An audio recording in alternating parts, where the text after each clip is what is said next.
నమస్కారం ఈటీవీ 360కి స్వాగతం. ముందుగా ప్రధాన అంశాలు. వివేక హత్య కల్తీ నెయ్యి కేసుల్లో సిట్ దర్యాప్తుపై సందేహాలు. రెండింటిలోనూ అసలు దోషులెవరో తేల్చకపోవడంపై అనుమానాలు. వైసీపీ హయాంలో శ్రీశైలం దేవస్థానానికి కల్తీ నెయ్యి సరఫరా. టీటీడీ వ్యవహారంలో దర్యాప్తు వేళ గుర్తించిన సిట్.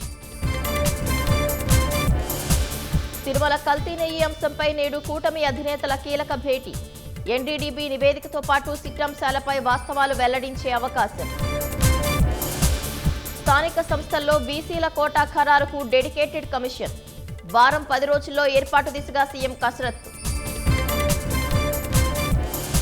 యూఎస్ డీల్తో ఆక్వా రంగంలో చిగురిస్తున్న కొత్త ఆశలు. ఎగుమతులకు ఊతం లభిస్తుందంటున్న నిపుణులు. సిఈసి అభిశంసనపై ప్రతిపక్షాలన్నీ కలిసి నిర్ణయం తీసుకుంటాం. మమతా సూచనపై సానుకూలంగా ఆలోచిస్తున్నామన్న కాంగ్రెస్.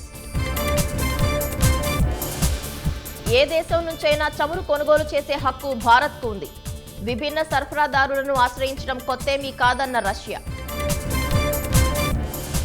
గాజాలో మరోసారి ప్రతీకార దాడులు జరిపిన ఇజ్రాయెల్. 2 నవజాత శిశువులు సహా 21 మంది పాలస్తీనియులు మృతి.